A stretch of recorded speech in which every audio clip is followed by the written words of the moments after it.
Hey, Brian. Bill.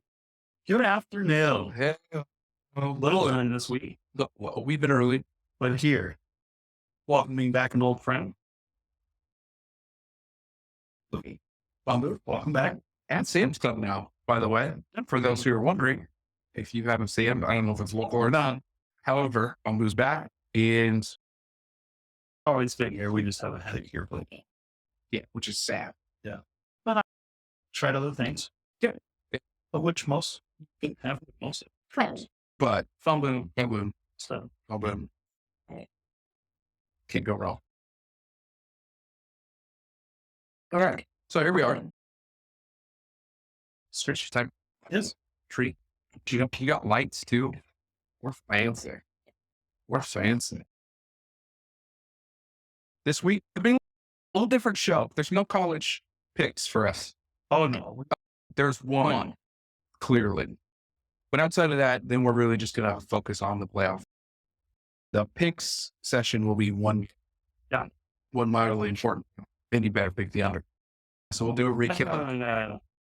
We'll do a recap of our picks this week, which were exciting and thrilling, and it was over very quickly on college. NFL came down to Atlanta doing Atlanta things. And then we'll get into a little bit of Twitter, don't have as much this week. And then we'll ride a lot with the playoffs of college football. So let's get into it. A lot of college football news this week, not in the playoffs. But oh, yeah. Oh, yeah. It's lots of news. Lots of news. Which I forgot to build out the other sheet. Some Army Navy. Oh, it's a small note. Little note. Yeah. All right, let's get into it. What game do you want to start with? Just go on here. Michigan, basically from expectations, just, I don't know. As fine as it was out of it. I didn't learn anything, and I don't like weekends where I don't learn anything in college football. For as much football as was played, yeah, just kind of Purdue. We played on Saturday night. The total 51.5 was 16.5 point favorites. Both you and I had Michigan in the over on that. We're starting on the goodest. That was the goodest we did. Downhill from there. They matched on everything but one. Yeah. Purdue competed for just a little while, and then Michigan took over, controlled the game. Again, I didn't learn much.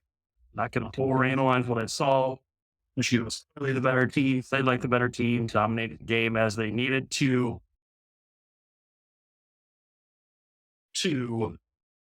secure, wow, it's a lot of words there. It's early. Number 2 position in playoff with the committee. Absolutely. Just, they were controlled. They didn't get pressed to do much. Yeah. McCarthy even threw a pick in the third quarter. It was just like, yeah. Well, okay. So, actually, run Purdue threw the ball. They didn't. So, I don't know. Was that say something about the defense? Again, I don't feel like anything. Yeah. And I didn't really think. Well, so we learned one of the others. But Clemson, North Carolina. Wow. Clemson boat race, North Carolina, when they actually put a quarterback in the game. I guess that is the number one thing I learned. Clemson would have been in the playoff if they wouldn't have gotten rid of their quarterback. Hot take. At least. That's a hot take. He's in the portal. DJ went to the portal. So Clemson's quarterback is taken out second quarter, not even maybe early in the game, and Clemson rolls as soon as they replace the quarterbacks. Also, the other game that he came in, well, last game, but 2 games ago, he saved them. But had he started first quarter, all the games, yeah, they went 3-and-out twice. They went 3-and-out twice instead. Yeah, and then touchdown was the new one. But Dow's got to be back 3 full. We want 4 scoring possessions in a row. I mean, DJ's a 5-star. I think Daddle's keep giving him a chance, keep making a chance. We're winning most of our games. But ultimately, they would, I think, fairly good confidence that they would be in the playoff had they started the correct quarterback because their defense wasn't the issue. So, yeah, they rolled North Carolina. I'm not even say they rolled in. They didn't even went in. Watched 4 games after their quarterback got a lot of Heisman grades, then completely fell off the edge there. Absolutely. They dove head first off. Which, if they leave DJ in, they probably cover the 7.5 as we anticipated. We weren't anticipating a quarterback change on there. You're right. So UNC did not cover. That's exactly what win, that and the under did hit because North Carolina just didn't score. Next game, Georgia LSU. Georgia just flexed on in this game. LSU never played with them. Close, switch quarterbacks. LSU was actually better off when they switched quarterbacks as well. In my opinion, they were at least able to throw the ball a little bit. But Georgia hit the over of 50.5 on their own. Yeah, my shitty shot for the week in college football, because that was our only different pick. I had the SEC under. Soy curveball and went with the over. Boy, did that pan out well. Came up pretty. Yeah, that was just a thrashing. And it was glorious knowing that, like, you have a shitty shot the whole time. Wildly did not expect it to go that way.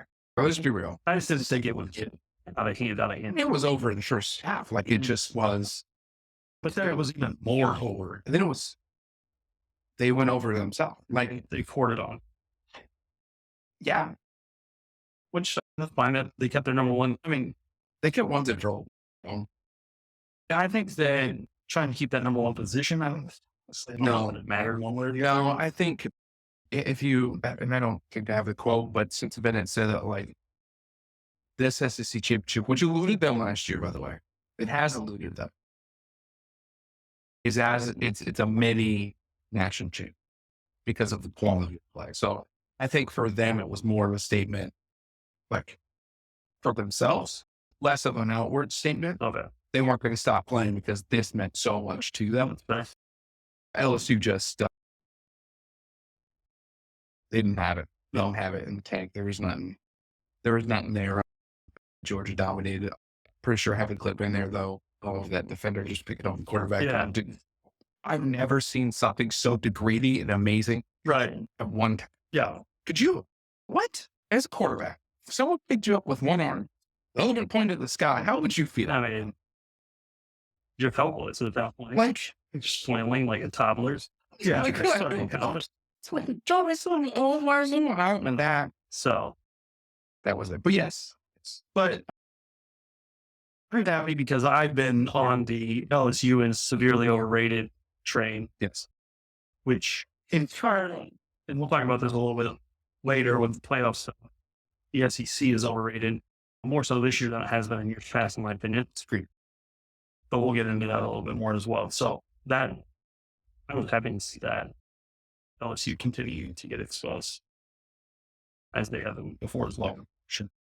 Friday night, exciting games. We get into the two most exciting games as anticipated. Utah, USC in Vegas. USC 2.5-point favorites, 66.5 the total. We both nailed the over. Unfortunately for USC, Caleb Williams got hurt early on and could no longer run RDO. Completely changes their offense, play calling. They were somewhat competitive for about 2.5 to 3 quarters. After that, Utah ran away with it at the end. Utah, we talked about, they match up well with USC. They beat them earlier this year. And was it not healthy Caleb Williams, USC was not keeping it. And they did not. And Utah ends up winning that game outright.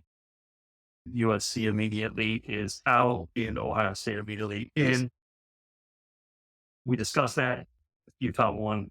You can't lose to a team twice in a year, especially a team that has 3 losses themselves. It's not happening. You just need to justify it. Nope.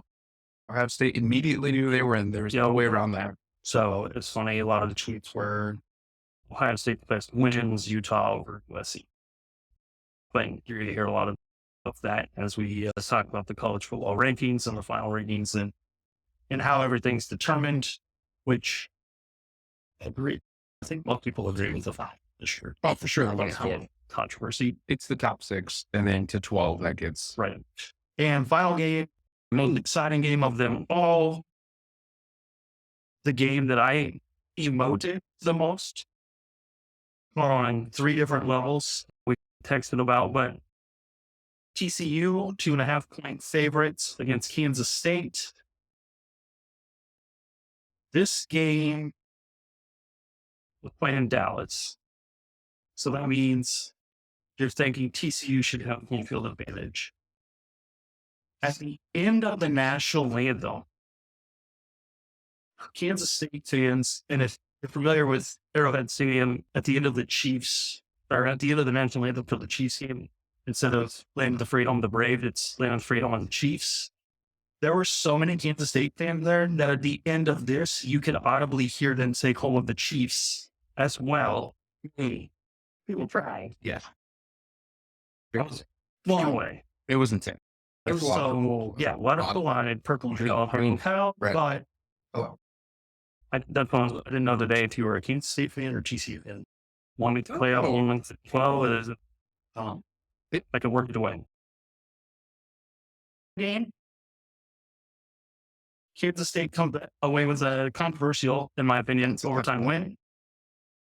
From the only angle we saw, it's a touchdown. But bad play going.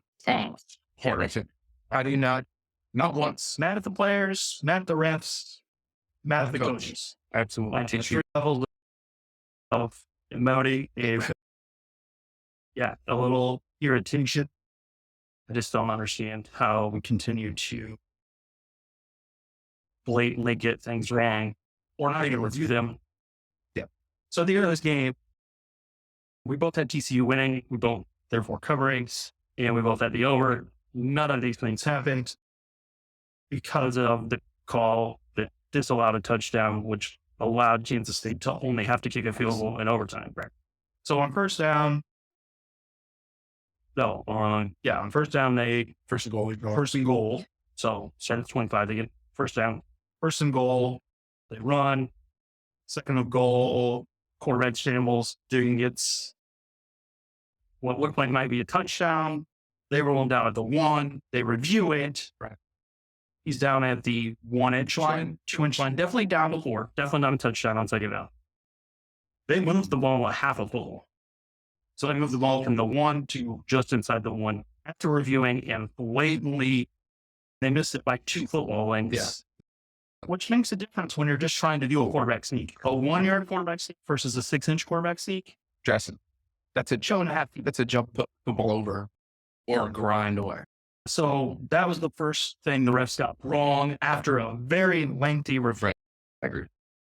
Then next play, TCU has been running Dugan, what do? They line up?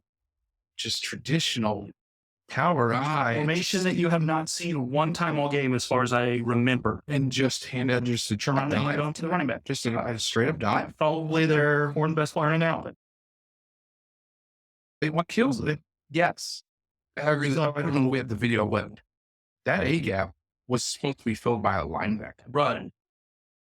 That's what was astonishing to me. It was why they did it twice. It wasn't just once. They did it 4 down. It was open. It was open for a sneak. But also, that shouldn't have been an issue. You should have an RPO. You have to get you have to get you involved and make it a two-way game. So if you're not going to sneak because you think you're a yard away, right, and that's too far, then you've got to get with that quarterback. And at least, worst case scenario, it's just a lead play with your quarterback. And let him see what's going on, choose the gap, one more guy to jump, give momentum, trucks into the end zone. No, turn right at all. However, upon review,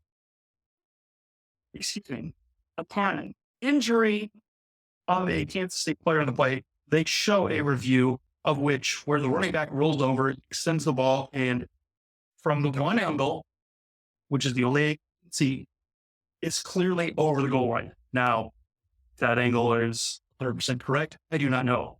Here is my issue. There's an injury. Everybody thought this play got reviewed. Multiple people that I talked to thought the play got reviewed. The play never got reviewed. Injury. There was an injury timeout on the field. We're seeing what should have been reviewed, never got buzzed down, and a ref never went and reviewed the play for him crossing the goal line. which is asinine. Yes, completely asinine. And all this time, you're waiting to the ref. You're waiting to the ref. You never hear anything from the ref. You're playing ball after the injured timeout. Should have been a touchdown, but now we're at 4-1. So should have been 6 points on the board. 7 is counter PAT, and we're moving on in overtime. Kansas State get the ball. 4-1, we line up and run the exact same one. Running back.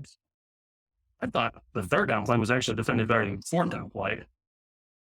Either way, gets stuffed and this one's not even arguable. No. But as far as the gap availability, however, what are you doing? You can just will this team into overtime down 11 with Just take the ball from him. Take it from him. You did all that. Played his ass off, got wrapped a few times, and you're just going to say, no, he's bleeding from about 4 different body parts. He's physically exhausted from the effort he output to get them to overtime. Now, you get to say, I thought you can do it in the second quarter and the third quarter. It's like, at some point, like, that mentality just takes over and guys didn't know how to finish. He didn't have to play ball. He took the ball, put it in his own hands. It's a coach called quarterback scramble for 57 yards type thing. However, Dugan got them to overtime as TCU was down all year. Looked like they were going to escape. Did not get the call on third down. Screwed themselves on third and fourth down by play calls. Kansas State gets the ball in overtime. All they have to do is take a field goal. Which, by the way, they ran a lot more plays than I anticipated to get the field goal. But in college, and it's like the kicker, you wanted, so they got that first down. And they were able to run the ball. And just ran down. They were running the ball 3 times wherever they go. They were able to run it well enough that they could center it, kicks field goal, game over. How were you feeling immediately after that? TCU out, TCU in. I was still stuck on the touchdown. I had thought going into it, a one-loss TCU, assuming they don't get below and all, which they were on the verge of, which they were. They already third quarter, they got that game down. Well, the turnover if they didn't come back within a field goal or in overtime, even solidified that more for me. They were going to be this. As soon as they got the overtime, though, I thought they were in. Yeah. 3-4. I'm not sure that it really mattered. I don't think they were ever going to catch up a 10 team. We'll talk about that a little bit more, but yeah, ultimately the disappointment was Kansas State didn't have to score and they should have had to. I would have been fine with the result either way. I feel like TCU scored, Kansas State got a pass, and that's what it is. That's put yourself in the position you don't want to. As the game, like, it was so exciting, and then that, and it was just like that's how it ends. Like that, it was just deflating from a game standpoint. At that point, again, I don't think it mattered in the playoffs. But at that point, you're just like, that really? Disappointing considering what the rest of the game was and how that ended to get it overtime and whatnot. But talking about the playoffs, that changes. That to me, that makes the team a little more angry. Yeah, just saying, don't get that. So because of Georgia, what 87 was it? It was a fairly easy week when you pick the team that's the overs. Here, I'll do that. Yes, you have to take 12 overs and then took the Pac-12 over, or Big 12 over. Took the Pac-12 over because you always should, and then the SEC over. Well, that's a new one. So there we are. You knew, but did not know that. Right? Who would have thought Georgia would have that many points? So no best times of the week because we just have our kitchen lineup. So that is our recap of college football. Absolutely. Cool. Jump into the old NFL. The old NFL. Bills Pats. That was the Bills were in control. Yeah, the Patriots. Well, it didn't look like they attacked. No, Not at all. Like, I don't, and I didn't, like, they They played played it. the last few weeks though. I know they played it like they were playing when it was last year, and it was like 100 mile an hour wind and 4 degrees. And I'm like, that's not, you can't do that. And obviously, you got Matt Jones upset, Gillen off 4 degrees, which let him throw. Yeah. And I think it's more so letting throw the ball down the field. Correct. Yes. Who's yelling about the short tension. Yeah, not the run game. There was not the run game. Yeah. Yeah. And in the NFL, especially these days, you've got to be able to stretch the field for your short passing game, if that's going to be your running game or your running game, whichever styling you choose to use, you've got to be able to stretch the field in order to open those things up. Patriots love to throw their running backs, screens, tight ends, whatnot. If you can't stretch the field, get linebackers out of the way, get people hard rushing the line of scrimmage, none of that stuff works. That's what the Patriots are going through right now. But Bill covered the form. We both have the over, and on Thursday night, that was just what were we doing? 43.5 did not hit on the over. Patriots just never got going. Bills were just from 40. I literally was typing that, and I was like, choose. The weather was too nice. It's too nice. Yeah, It was too nice. I thought they would enjoy the weather and score some points. Talk about scoring points. Yeah. Boy, did the Vikings get lucky in this one. Oh man, They should have lost. well, it's a lot But of it's the year though. it is a lot of the year, and And so Vikings are in the game. They've won the TCU of the NFL right now. it's different. This one was a little different. This is the third time they've escaped on games. The other team did something really to give them the game more so than they. Sure. So Vikings, Jets, Vikings -3, total 45.5. Vikings escaped 27-22, but the Jets, I don't even know. I mean, I say they gave it. Felt like they gave it away. They did what the Falcons like to do the last 2 weeks to win a game. We're on the goal line. Just don't score to win. Just don't do it. Yeah. You're there. Right. You're there. Like it's On the goal line. Let's touch it. Yeah. And we just don't finish. This just keeps the theme for me of the Vikings defense. It's getting enough done, which is fine. They're winning. Let's not put it that way. Right. But for the playoffs, because we know they're going to the playoffs, that still is a big concern. Their defense will go lapses. Something happens though. I mean, That's team. I believe the only reason they don't have more losses is because they won't lapse together as much. They Ever in the 2 games, they got absolutely destroyed. Correct. So if they lapse together, it's over. If they don't, they can survive enough. Right. That's not good enough. That's good enough to fight through a regular season and maybe win a playoff game. Ultimately, that's not going to be enough to give you a deep run in the playoffs. No, no. But they're winning, and we can mark them together. So we like it. Yeah. Still like it. Okay. Give that. This one, There it is. we learned a lot. Nailed it. No deal. This next one did not. So, Steelers, 1.5 point favorites at the hot Atlanta Falcons. 43.5 is the total. We both have the over, which To be fair, probably should have hit. They have 4 field goals. yeah, And they were so yeah, We also like 52 yards. Yes, Yeah. it should have went over. Mariota is bad at throwing the football. he's no longer going to be the starter, right? We haven't called it yet. Yeah, no way. I do not. Bye week, It's a bye. I think it was set up actually all year to get to this point. unless they're leading the division. By the way, still technically in it. The chip up to the loss last night still would have been like knee deep in it. Would have, should have. We don't need to talk about that game of games. I don't want to talk about it. Anyways,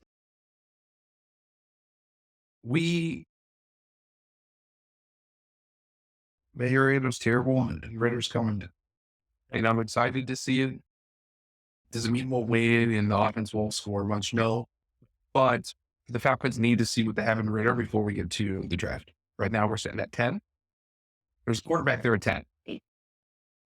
Probably going to keep losing. So there's going to be quarterback 1 to 10. Right. We're not going to get 1. So by 3 to 10, there's going to be quarterback if you need it. Right.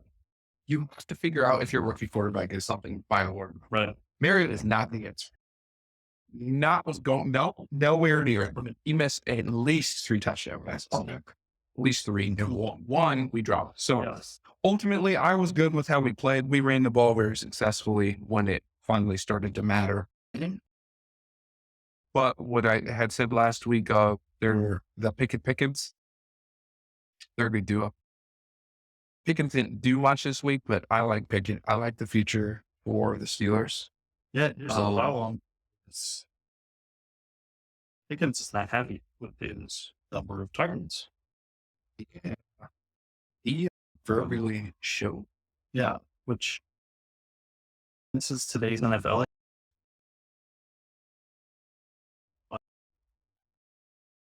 That you just, as soon as you're unhappy as a rookie, that's what call out your whole, win. As a rookie, in a win with a rookie quarterback, you're now 5-7. Right. Mike Luton, thumbing the ball. And that's, I don't know. We'll see. I love something. Tomlin will it'll be a conversation. Yeah. Pittsburgh's won a couple in a row. They haven't missed the playoffs. It's a long ass time. Tomlin, They also haven't had a losing season. right. Or maybe not missed the playoffs, but losing season. So now to get back to 500 again, and it seemed to find a way. And they're favored again this week against the Ravens. Lamar Jackson, questionable. So that's down. That looked like more like a knee contusion. We don't know enough yet. So we'll see. That's interesting. Yeah. So So it was that way. It was just going to be. But it was going to be ugly the whole time. Next up, Sunday Night Football. Cowboys 2.5-point favorites, 43.5. First half was just a back and forth. Colts did what they wanted. Cowboys did what they wanted. We got into the third quarter. I mean, it was 19-21, 21-19. It went to bed. I was like, this is going exactly how I thought. We're good. Yeah. Literally woke up and went, what in the happened? Yeah. I had to review that. So I did. You had to just been like, so God. We talked about this last week. Is it going how you anticipate, and how I can see it going if Dallas didn't do certain things. It's not really that they were doing, but they're nice for the motions. They sure were. Dallas has a drive, which Dallas played one in the second half and they needed to. So this wasn't completely unexpected that they ran away like they did, because everything just snowballed on the Colts, who in the NFL, when your team isn't very good and then things all of a sudden start going bad, it'll go really bad really fast. So Dallas goes down, scores 28-19. Yeah. Colts set up a really nice streak, like to the tight end on their first play of the next drive. Gets 20 yards, fumbles the ball on the tackle. Really not even, Dallas's guy really wasn't even going after it hard, just happened to hit it as he was going to tackle one. Dallas picks it up, touchdown. Now 35-19. Next play, next possession, Matt Ryan interception. Dallas hands the ball off to Tony Fowler, then Kirk. The boy. Now it's 41-19. Next possession, Matt Ryan interception. Now it takes the ball off to Ezekiel Elliott. Touchdown. He jumps in the Salvation Army kennel. And then gets, absolutely. And gets the old Jack in the Box with Dak. I love that. Loved it. With before was the tight end group. Did the, what do you call it? The boppers. Oh, yeah. Go back or whatever. Love that. Yeah. So 2 great celebrations. The Salvation Army, all those guys got fined $13,000. Zeke and Dak are getting fined $13,000. I think Zeke, because of his connection to Salvation Army, actually paid the tight end fine last week, if I heard correctly. But either way, he got in this week. gosh, as a Zeke, not hater, but as a guy who's ready to move on, ends up, I think, a while. He looked fresh. He ran fresh. Because taller. But, so I like what they're doing Even 3 there. weeks. However, next possession for the Colts, 1-1, Matt Ryan. No, they're done. They rolled it.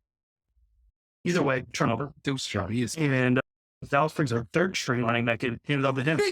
Touches. So all three Dallas running backs scored in long range, like we're not 30 plus yard down. where they just dominated line of scrimmage, huge holes, and relatively untouched. So like 6 plays, 4 touchdowns for Dallas. They scored 33 points in the fourth quarter. Completely ran away with it. Just read everything. But yeah, we were both in the under. Because it should have. But even at 21-19, I guess that's true. here's the thing: the Colts scored in the first half, Yeah, that was the and so Dallas in the second half really didn't do anything except for when you win late or when you turn over late and all of those things late. Like, and they got up 24-3.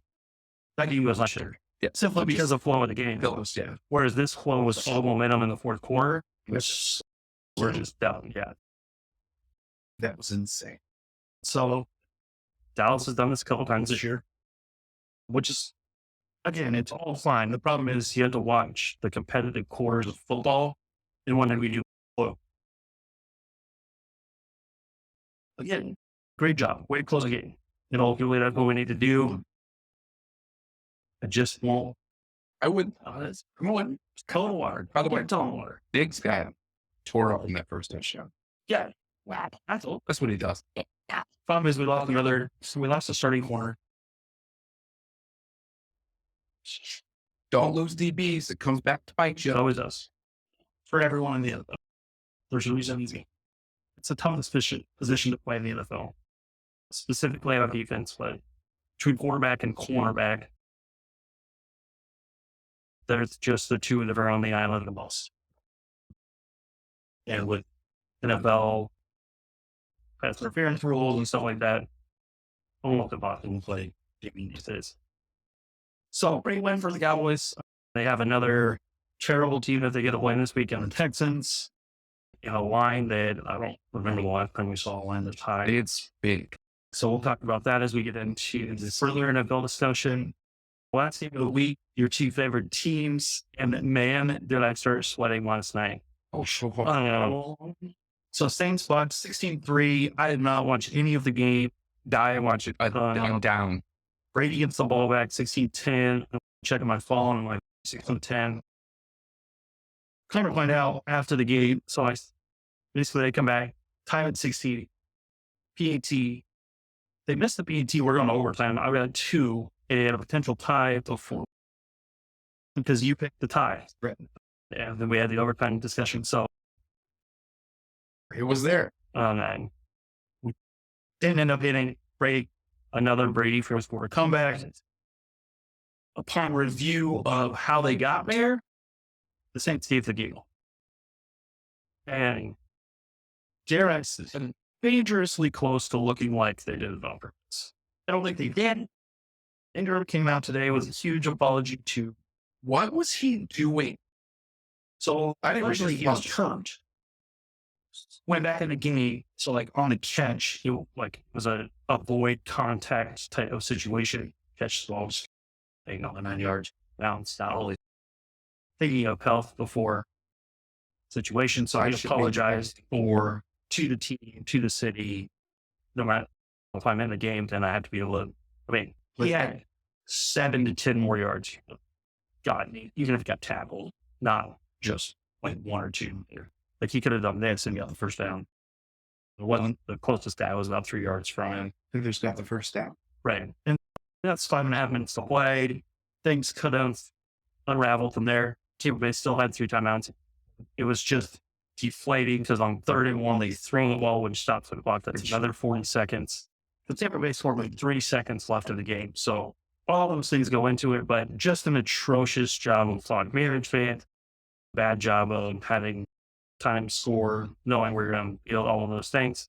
the Saints did all of them wrong, dominated that entire game until there was basically 4 minutes left, and then gave up 2 touchdowns to Brady, and by Quinn continue their anemic lead at NFC South. However, Old 6-6 back. so you got Tampa Bay on the money line and New Orleans on the spread, which was a big hit. ended up pushing you over the top for this with your AJ Thunder. when Watts and his the other, which was 40.5 in a 17-16 battle. Struggles. Yeah. Just, and here's the thing. Because the NFC South is horrible. The Saints dropped 5 passes in that game, 2 of which were touchdowns. You all think, well, again, I don't know why Jameis Winston isn't being put back in. It doesn't make any sense at this point. Definitely it's just odd. However, one definitely wasn't everything that I could see and was reported on The Bucs line. The Bucs are gonna. I don't want to say, look, if there was ever a year where a division should not be in the playoffs, I'd put my vote for the NFC South this year. Right. Sure. There's no the Bucs look like they look bad. The Saints look bad. And I might homer in this, but at least the Falcons are a game to make look like they compete in them. Then you have the Panthers. And then Exactly. you have the Panthers, but I'm just looking eye test here. The Bucs should not scare a soul. I would love to be the other team and be like, oh, Bucs. Let's go. I didn't care about Brady. There's no Brady effect to me at this point in the season. Yes, he did Brady-esque thing, but that wasn't a Brady-esque thing. That was the Saints debacle, Right. of Winners. It's not good. NFC South is in trouble. Shambles. Best bet for the week. You had the Chiefs minus 134 over the Bengals. It's not over Chiefs. I know. But they're hot. Kelsey has a big fumble there. Chiefs came back. Driving. Chiefs just kicked themselves. Bengals meant to play when they had to into the game. To get first downs. What was different in this game than others? They beat up Kelsey and made him fumble. He was open. You know what I mean? But hey, Like Kelsey's gonna go down. Like, you can't fight for I an get extra half a yard in the middle of a game, in the middle of a drive where you just got a first down. There's no point in the middle. Like you already had the first down. You're good. Yeah. So Yeah. but I expect at some point these teams are going to play in the playoffs. Awesome. Burrow and Allen in their last 6 against Mahomes are 5-1. The one beat Allen not getting the ball back in overtime. We don't think the overtime rules. So Man, this podcast will make me go. I had Washington's hitting the Commanders to the Giants. Yeah. And they tied. They tied. Yeah. They tied. down. Thankfully, it was that. Didn't see the tie coming, but Nowhere on paper did you see that. 20-20. Way. 2 teams that looked like they belonged in the NFC South. Come on there. But those teams that are likely to play those. NFC should have 3. Actually, they should. They might have given all 4. Yeah, right. So We really don't. Throw ball in there. I don't know, a tie. Yeah, it is what it is. But what can I say? Washington needed to win that game more. My life was like, everyone's giving me shit for soccer always tying. Yeah. But here we are. And I'm like, It's all really good soccer tape that I saw this weekend. Everybody's always saying how there's no scoring in soccer, and like, there isn't. But they're like, it's football. Just kidding. 6 points for getting the touchdown. And then you get fairyland points. Kick the ball between these 2 yellow things. Like, just imagine in soccer, if every time they got a goal, you got 6 points. Every time they kicked it over the top of the goal, they get 1 or 3. Not the same damn score. Oh, man. I have more. The 21-14 game is just 3-2. it's all it is. Think about it. It's 3-2 with some fairyland points. The Fairland points. As much as I've gotten into the World Cup a little bit, soccer will never be a sport that I consistently partake. However, very valid point there. Can't argue it. The 21-14 game is just a 3-2 game in soccer. That's a fact.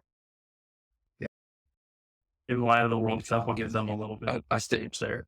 A Denver Dallas game, boy, that's mine's 1-0. Right. Yeah. So Baltimore, Denver, I had Baltimore -8.5. They weren't doing that without Baltimore. They won 10-9. They had to come back to it. I don't even know what the bigger story is. The fact that Denver still only, they couldn't even get to their average of 14. They got that. No, okay. Or the fact The Ravens somehow had had Evans. Well, I'll give them that. But the Ravens had Huntley as a quarterback. Yeah. Let them not get one drive. Right, because how are you not taking advantage of that? Yeah, they covered. Good teams win. Great teams cover. The Lakers are so bad. Yeah. They're going for draft picks now. Oh, wait. They don't have any. It's not your draft pick. When they have one. They have the quarterback. They're drafting. Seattle just says, yeah. Seattle's still playing routes to lose. Man, they are fast. brutal. Yeah, that was bad. Do you want to talk about Houston also? But the only thing I want to say is that they were in that game. They were up there. They gave up 27 and 0 offensive touchdowns. Oh, and Cleveland stole Lions defense. So I usually once there every year, Fantasy West, and I'll start to just get away from going who I dropped to defense and just pick up who was playing a certain team. I did it this week for the Texans. And boy, did they pan out. How many points did Sean Watson in his offense score this week? 0. And they won, what was that again? 27 to something. 14. Was it 14? Huh? The offense scored 0, and he looked Terrible. absolutely awful. He got replaced. Yeah. I mean, it was bad. He looked, They were assuming he's the starter going forward. They never, that's what they said. But He's just trying to, yeah, he looked beyond Russ. Wentz, get him. He hasn't played in a very long time. I kept saying it, but their offense scored 0 points. 0. They still scored 27. And then 2 defensive touchdowns, a special team touchdown, a couple field goals. With the Iowa Hawkeyes. It was cool. Yeah. If you're a chip, Cleveland, I don't know, the game was weird. I was excited just for the defense. The NFL was, it was weird. Just how the scores are weird. Yeah. 1916. Right. 9-10. 28-19. 40-14. 27-14. Like nothing from offense. 27-22. Tie. Like, right. 27. But what is this? 24-19. These scores are why Vegas wins people. Yeah. Seriously. But both hit the number over locks. You had Chargers, Raiders over or under 50.5. Excuse me. Raiders is in that game. Chargers continue to be overrated. And I had the Jaguars and Lions 51.5 had the over, and the Lions looked better than every team in the NFC South. By 4. Right. Touchdowns. I mean, I don't know. Like, the Lions, they get out. They're disappointing because the record is just like 3 games off. Like, I don't really see a stat on this. I guarantee you that there's more as far as like projected wins versus actual. Like, if you were to go to the Vikings last, Lines, like the Vikings would be at the very bottom of that because I would assume be one of the teams that have the most wins versus expected based on outcomes. I'd assume Detroit, the time of this kind of been off. Falcons would be up there. Ravens might be up there as far as actual wins versus expected wins based on performance. Neither one of us in our DGen pay. The Colts were there for 3 quarters. Weren't. And my rain favorite, parlay, might have actually been ruined by the tie because most of them won. So road finishes. So the Bills won, the Steelers won. Washington would have been one of them. Was Green Bay? That's Chicago, I don't know. Washington tied. Seattle. Yeah. Chargers were. Yeah. Legitimately by one or two. Tyus for sure. There might have been one other one, but yeah. So There's already go.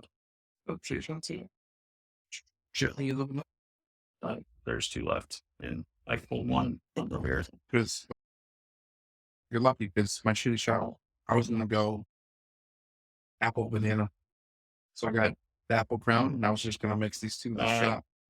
And I don't know how I feel about it. Could be kind of.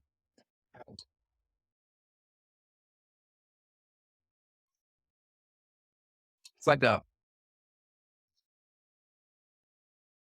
warm Mountain Dew mixed with Sprite. Yeah, we can tell that.